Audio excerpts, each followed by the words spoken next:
റിയ, ഒരുക്കങ്ങൾ വളരെ സജീവമായി തന്നെ നടന്നിട്ടുണ്ട്. നമുക്ക് മനസ്സിലാവുന്നു, ദൃശ്യങ്ങളിൽ അത് വ്യക്തമാണ്. എല്ലാവരും ആഘോഷത്തിലും സന്തോഷത്തിലുമാണല്ലേ. ചടങ്ങ് എപ്പോഴാണ് ആരംഭിക്കുക? ആരൊക്കെ എത്തിയിട്ടുണ്ട്? കൂടുതൽ വിവരങ്ങൾ എന്തൊക്കെ റിയ?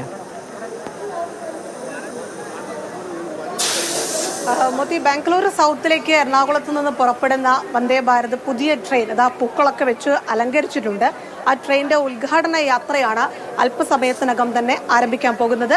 എറണാകുളത്ത് നിന്ന് അല്പസമയം തന്നെ ഈ ഉദ്ഘാടന യാത്ര, വന്ദേ ഭാരതിന്റെ ഉദ്ഘാടന യാത്ര ആരംഭിക്കും. ഗവർണർ അടക്കം ഇവിടെ എത്തിയിട്ടുണ്ട്. പ്രധാനമന്ത്രി ഓൺലൈനായിട്ടായിരിക്കും വന്ദേ ഭാരത് ബാംഗ്ലൂർ സർവീസിന്റെ ഉദ്ഘാടനം നിർവഹിക്കുക. സാധാരണ യാത്രക്കാർക്ക് പുറമെ കുറച്ച് വിദ്യാർത്ഥികൾ അടക്കമുള്ളവർ ഈ യാത്രയിൽ പങ്കെടുക്കുന്നുണ്ട് എന്നുള്ളൊരു കൗതുകം കൂടിയുണ്ട്. തെരഞ്ഞെടുക്കപ്പെട്ട വിദ്യാർത്ഥികൾ, അധ്യാപകരടക്കം ഈ യാത്രയിൽ പങ്കെടുക്കുന്നുണ്ട്. വന്ദേ ഭാരത് യാത്രയ്ക്ക് തയ്യാറെടുത്തിരിക്കുകയാണ്. ആദ്യമായിട്ടാണോ വന്ദേ ഭാരത്? അതെ. എവിടെ വരെ പോകും? തൃശ്ശൂർ വരെ. സ്കൂളിൽ നിന്നുള്ളവർ? PM ശ്രീ കേന്ദ്രീയ വിദ്യാലയം, നേവൽ ബേസ്. എത്ര പേരുണ്ട്? 20 അധ്യാപകരും. അപ്പോൾ കേന്ദ്രീയ വിദ്യാലയത്തിൽ നിന്നുള്ള വിദ്യാർത്ഥികളാണ്. എല്ലാവരും റെഡിയായിരിക്കുകയാണ്. അതെ. എപ്പോഴാണ് ട്രെയിൻ എടുക്കുന്നതെന്നുള്ളത് മാത്രമാണ് അറിയേണ്ടത്. അതെ. രാവിലെ എത്തിയോ? നമ്മള് 6:30 എത്തി. അതാ ഗവർണർ ട്രെയിനകത്തേക്ക് എത്തിയിട്ടുണ്ട്. നമുക്ക് ആ ദൃശ്യങ്ങളിലേക്ക് കൂടി പോകാം.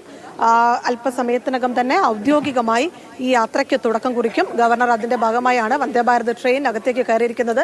11-ാം തീയതി മുതലായിരിക്കും എറണാകുളത്ത് നിന്ന് ബാംഗ്ലൂരുവിലേക്കുള്ള വന്ദേ ഭാരത് ട്രെയിനിന്റെ സർവീസ് ഔദ്യോഗികമായി നടക്കുക. മലയാളികൾ, ബാംഗ്ലൂരിലുള്ള മലയാളികളൊക്കെ കാത്തിരുന്ന ഒരു സർവീസാണ്. അതുകൊണ്ട് സന്തോഷത്തിന്റെ ചൂളംവിളി എത്തിയെന്ന് നമുക്ക് പറയാൻ കഴിയും. ഇതിന്റെ സമയക്രമമൊക്കെ നിലവിൽ നിശ്ചയിച്ചിരിക്കുന്നത് ബാംഗ്ലൂരിൽ നിന്ന് 5 മണിക്ക് രാവിലെ തുടങ്ങുന്നത് പോലെയാണ്.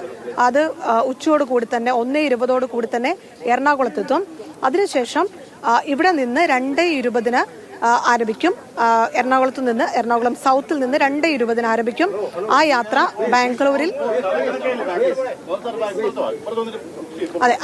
ബാംഗ്ലൂരിൽ രാത്രി 11 മണിക്കെത്തും. അങ്ങനെയാണ് ക്രമീകരിച്ചിരിക്കുന്നത്. 11 സ്റ്റേഷനുകളായിരിക്കും ഉണ്ടാവുക. ഈ ട്രെയിൻ യാത്രക്കിടയിൽ 11 സ്റ്റേഷനുകളായിരിക്കും ഉണ്ടാവുക. ഗവർണറുടെ ദൃശ്യങ്ങൾ കൂടി നമുക്ക് കാണാം. ഗവർണർ വന്ദേ ഭാരതിൽ സന്ദർശിക്കുന്നു. അദ്ദേഹം കുട്ടികളുമായി സന്തോഷം പങ്കുവയ്ക്കുന്നു. കുട്ടികളെ കാണുന്നു, കുട്ടികളെ അഭിവാദ്യം ചെയ്യുന്നു, കുട്ടികൾ അദ്ദേഹത്തിന് സന്തോഷം, കുട്ടികൾ അദ്ദേഹത്തെ കൈവീശി കാണിക്കുന്നു, ആശംസകൾ അറിയിക്കുന്നു. അങ്ങനത്തെ ദൃശ്യങ്ങൾ കൂടിയാണ് നമുക്ക് കാണുന്നത്.